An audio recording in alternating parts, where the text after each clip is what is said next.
Hey, fellow Giganteers, those of us who like our spirituality with a twist.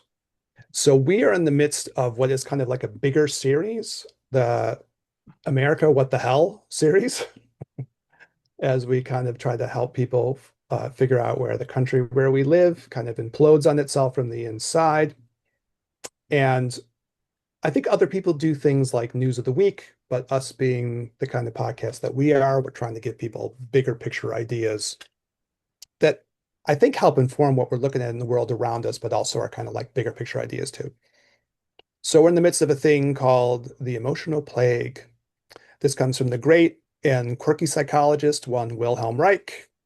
And this is his idea that societies and cultures can have these sort of psychologically toxic ideas that are in a sense kind of contagious. They spread around, and all of a sudden you see the whole society, the whole culture kind of like infused with this pathological stuff. Wild in that he came up with this idea before social media even. He was already recognizing this was a thing that happened. Um, the other part of this is that if you haven't heard previous episodes, one of his ideas is it not only does damage to the mind, but it does damage to the body too.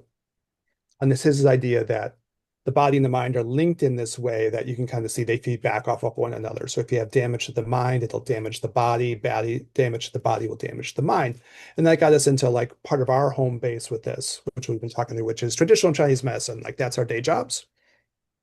And and you can kind of like combine these two notions. You can almost see like how the emotional plague negatively affects the way Chinese medicine thinks about the body.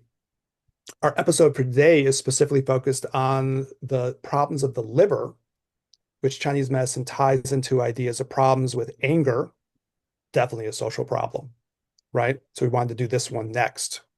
And then it's as far as like the positive personality traits that can be undermined when you have problems with this, is they talk about a problem being benevolent, a problem being magnanimous and open to sharing with others. So it kind of kills those parts of the person. And you have more. Okay, let me do the other thing first, and I'll throw it off to you, Dana. So let me do the thing that I always have to do, and I'll forget, which is, but first, if you could do the thing that everyone asks you to do, help us overcome the emotional plague of the algorithm for our little podcast. So many podcasts out there. It's a crowded space, but we really try our best to bring really valuable materials out to people. So if you can give us a shout out, either a like or a positive review, or share the podcast with other people and just kind of help us get the word out of what we're trying to do, that would be greatly appreciated. Anyways, Daniel, yet more you want to say about the general concept of that before we dive into the specifics? No. Nope, you're good. All right. Yeah, well, I mean, I guess the only thing I'll say, and we'll probably get to it when we get in it, is that like, the liver or the gallbladder also, Mhm. both are part of the wood element for those for very few Chinese medicine folks who are listening. Um, but it not only is it when there is a disruption in that system, you will be frustrated and angry. Simultaneously, if you are frustrated and angry, there will be a disruption in that system. So you mentioned it earlier that it goes kind of in both directions. I didn't say go both ways because that has sexual connotation to it. And that's not what we're talking about right now. You have to make America great again, and it's not obvious that it's making America great again either. Going both ways. Right, right.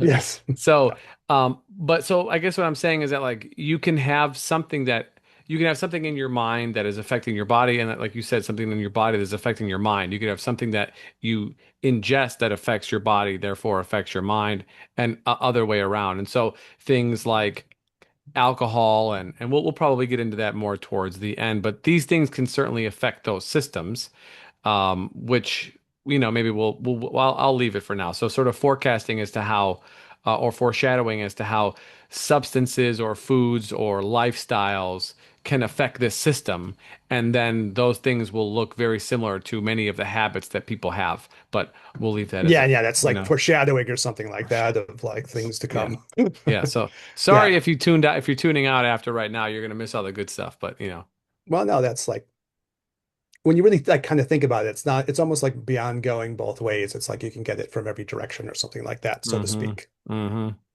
Yeah. And not in the best sense of that word, in negative No, senses of that word. yeah, no, this not Yes. this is not a positive orgy. This is a No, negative this is one. this is a negative, angry, toxic orgy. Much worse than walking out with chlamydia or something like that. Yeah, Much yeah, worse. yeah. All right. So what can you say about this? You get anger and this whole system. And obviously the culture is like really angry. And if you Yeah. like look around, part of what we were talking about last episode was, is there like a compassion vacuum? I think, yeah, right. And now you get to the point where you're talking about like not an anger vacuum, but like an anger like just flood, right, all over the place. Now, one of the things I know you like to talk about, Daniel, is sort of like the social media aspects and the media overall is sort of an anger creating machine. I don't know if you want to do a little bit on that as you like to do or not, but that's obviously one of the things that, comes up a lot, the whole way in which, everything is kind of tweaked to induce these angry states. Yeah, I mean, we've talked about it many times before. So for our, regular audience, sorry for the repetition, but for our new audience, I, the algorithm, specifically on Facebook, but probably on Instagram as well, but I think from Facebook a little bit more, um, is designed to trap your attention, and your attention is more easily trapped when you're pissed off about things, you know, and negativity spreads so much faster than positivity. Just think about a business. You can find a business, like I say, a Google business page. And I know this because, I have my own, and many of my friends who are, small business owners, entrepreneurs, they have their own as well.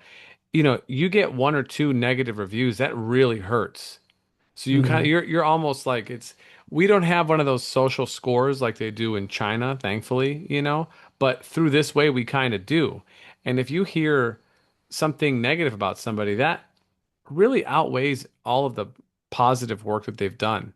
It really, really That's weighs really heavily. bizarre, isn't it, on some level? It's really true, but it's bizarre that it's like that. Hmm. And Yeah, so it's with very the strange. with the social media aspect, that's already been keyed into long ago as to what to feed people. And so then the algorithm feeds you more what it is they believe you're paying attention to because that's beneficial for them to sell you ad revenue and to keep you engaged in the app because like we said many times before, right now, gold is booming, okay? But what else is he booming even more?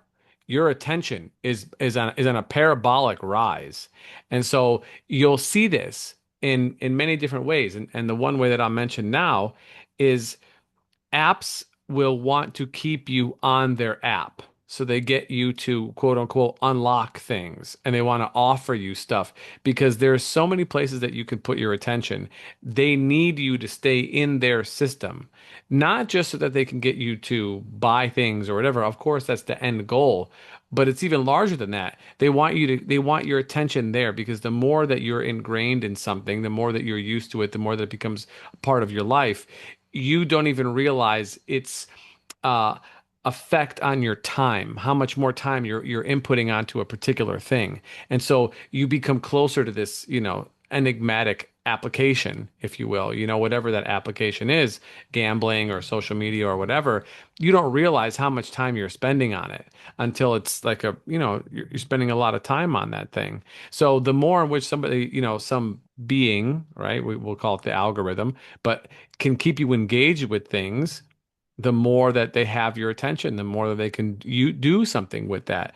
And in most cases, you're going to spend more time being pissed off than you are going to be probably watching, random cat videos and smiling and moving on with your day. You know what I'm saying? Yeah, yeah, yeah. I That's mean, and that's this shit. I heard even with the apps thing, I heard a wild stat today, and I didn't have a chance to fact check it, but like when, like in the gambling apps or something like that, there's like statistics that kind of show that when Sunday comes through and everyone loses on the football things, like domestic violence apparently just goes up. Like you can see a statistical surge, like it correlates, right? Mm, And you can tie it into like the NFL schedule, and that's when everyone found out that their parlay bets all lost. And then, you get this surge of like domestic violence. And again, I didn't have a chance to fact check it, but it fits into all of that. hmm These surges of anger that kind of like hmm start to be mitigated by people's engagement with these things. I like little case studies. So I happened to stumble across one, and I can't remember the name of the journalist, but she was writing about her father, who was like a vet. I don't remember if it was Korea or something like that. Older guy, kind of peaceful, greatest generation, probably kind of dude. And then something happened where he got like tuned into Fox News. Mm. It's like sort of like one of those hate mongering kind of, what would you even call it? It's cultish, obviously, but it's also trying to like generate all of these like emotions, right? Always trying to Mm-hmm. tweak on people's Mm-hmm. emotions Mm-hmm. as these outlets do. And he went to like, he got more and more fanatical. And he started to get like depressed and show all these problems. And eventually they're just like, we got to cut him off of this. So they just cut him off and he started to like renormalize back, towards the person he was before. So, I mean, maybe that's something we can all look at. Um, I'm like not pleased with the state of the world, but there is a part where all of us as spiritual beings have to like take a step back, Yeah. recenter ourselves, Mm-hmm. maybe not avoid and tune out totally in some state of denial, but also like make sure that you don't get so, you know, uh, entwined with what's happening that you Correct. sort of lose that part of yourself that can keep that healthy psychological frame, right? Yeah, and to the, to those who are, listening who have influence on other people, I hosted an event on Sunday and the the majority of the people who came are healers and teachers, massage people, all kinds of people who they treat other people, they work with other people. And it's nice to see, first of all, it's an honor to be able to do that work with those folks who touch so many other people, because indirectly I feel like I can help other people through them, which is great.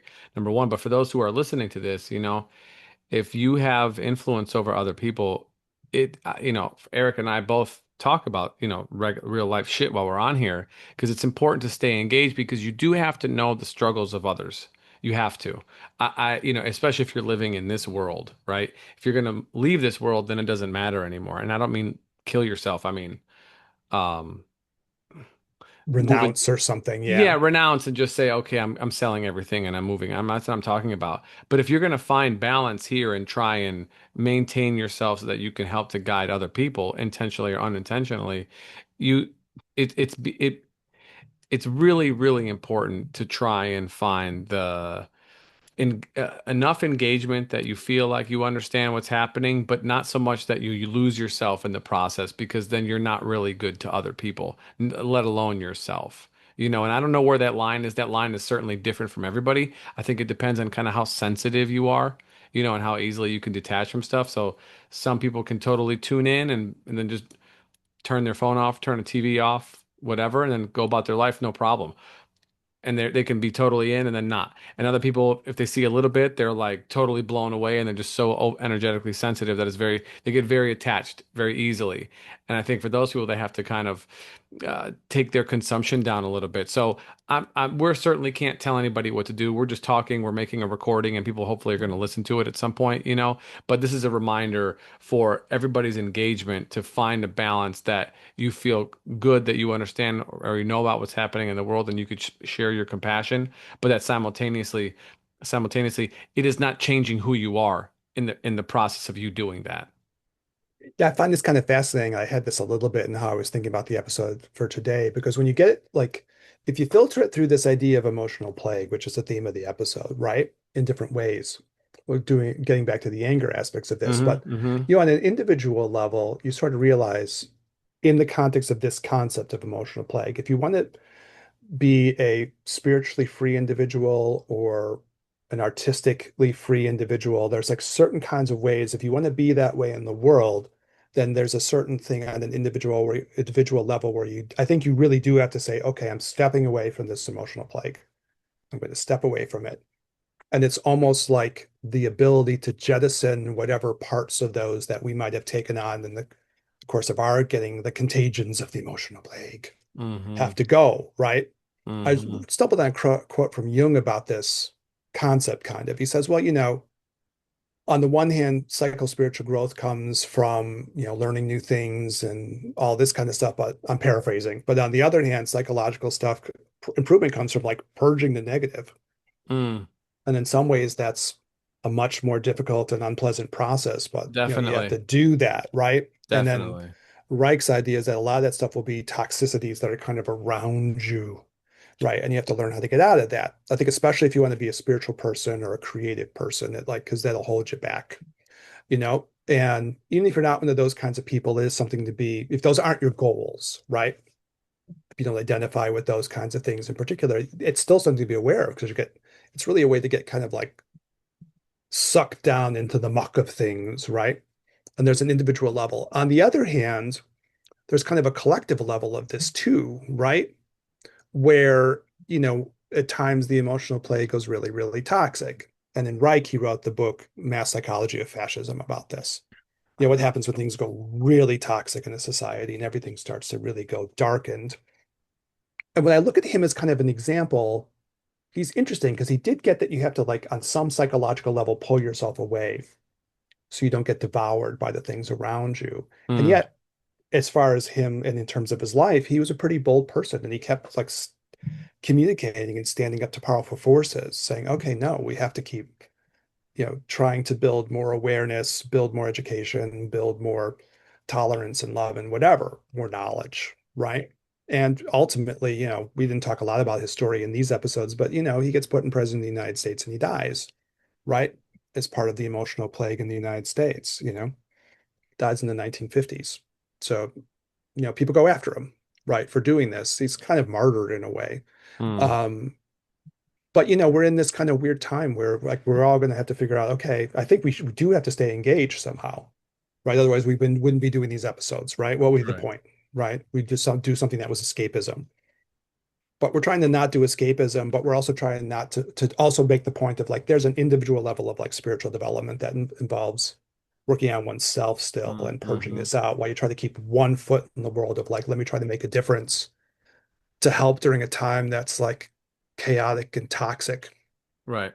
right? So we're still out there trying to make a difference. I guess that's trying to be a bodhisattva, Well, that Eric, that sounds. right? That's the Buddhist idea, right? Mhm. Who said spiritual growth through learning or purging? Who said that? You just said I that? was I was talking about Carl Jung. Yeah, I mean that's a deep, not to beleaguer the point, but that's like a real deep observation. Yeah. Because I feel like I know a few people who, learn through purging, and those are people are pretty hardcore. You Mhm. know what I mean? Like those are medicine work kind of people. You know what I'm saying? Um, but then people have this idea that like they're gonna grow like through learning, and there's a lot of iconography in the Buddhist tradition. Obviously, we don't have to name all of them because that was just not worth our time. But um, there's a lot of that because that's almost like taking on new things. There's a dopamine aspect to that, right?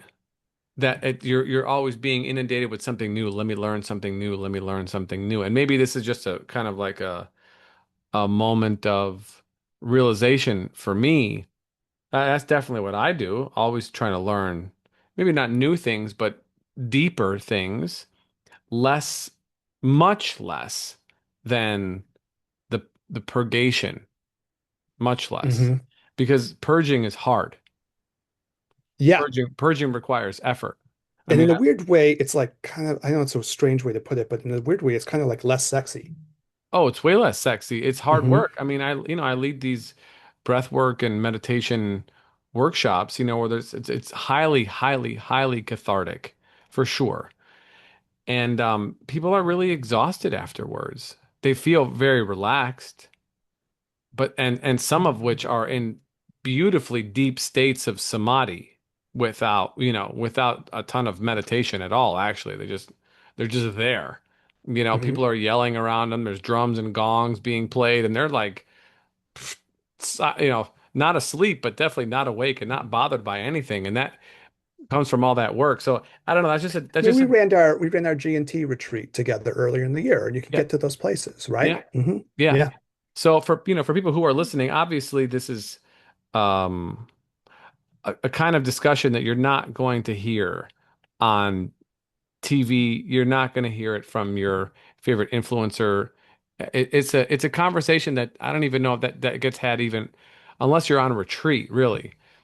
that or taking some education, via generally like East Asian spiritual traditions where enlightenment is the central focus, not an aspect of the teaching. It is the focus. And then whatever teaching you have is moving you towards that final path, towards that state, and it may be windy or there may be multiple paths, but that's the goal. You know what I'm saying?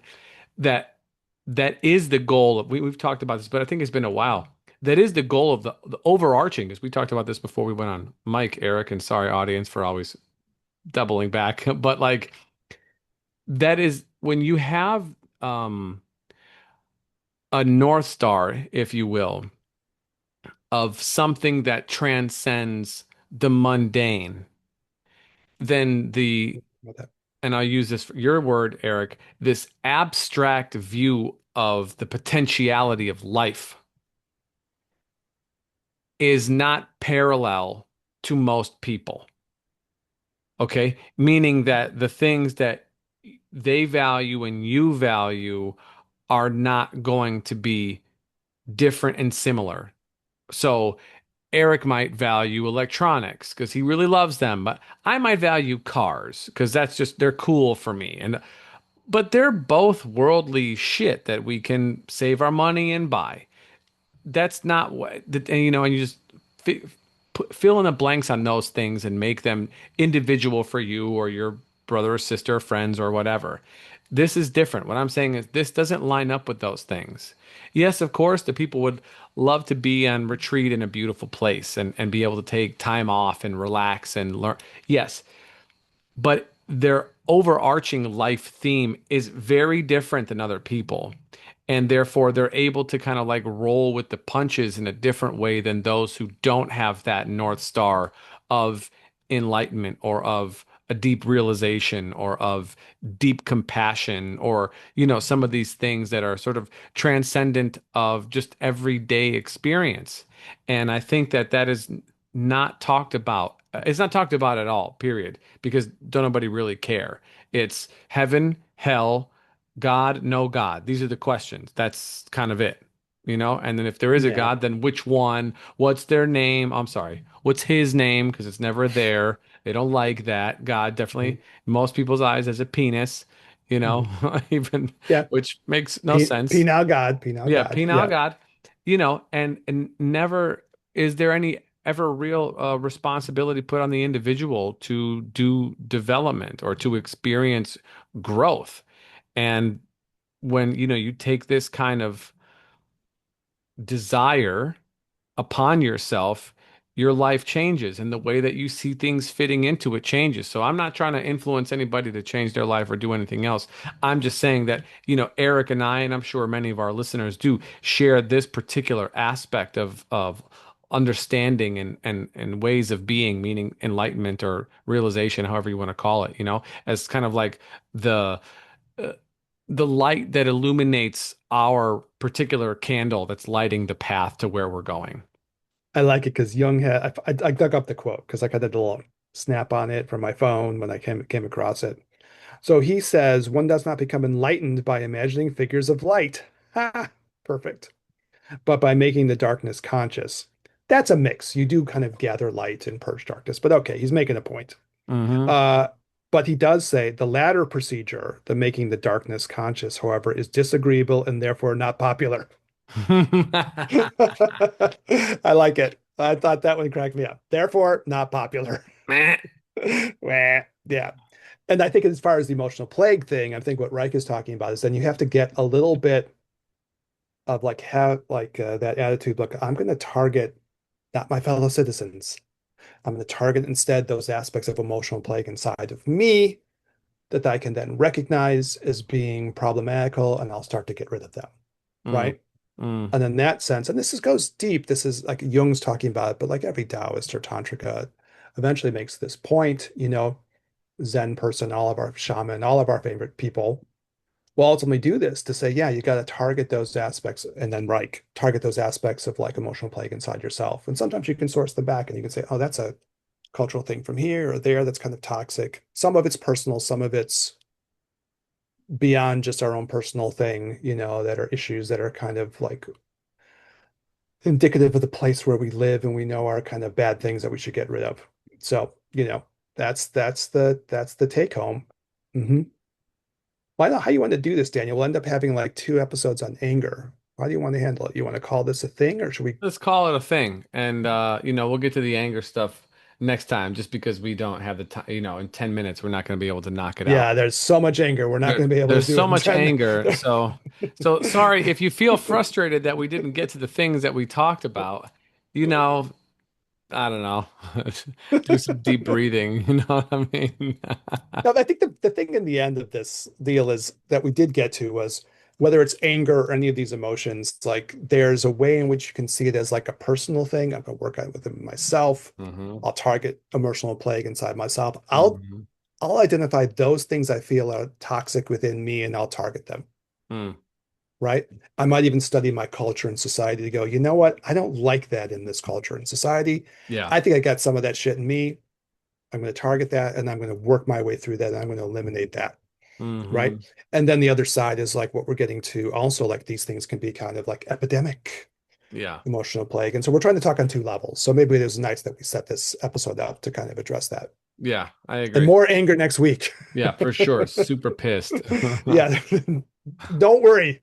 It's not going to get any less angry by next week. Yeah, no, There's still no. going to be anger next week. Yeah. I predict next week America will still be angry.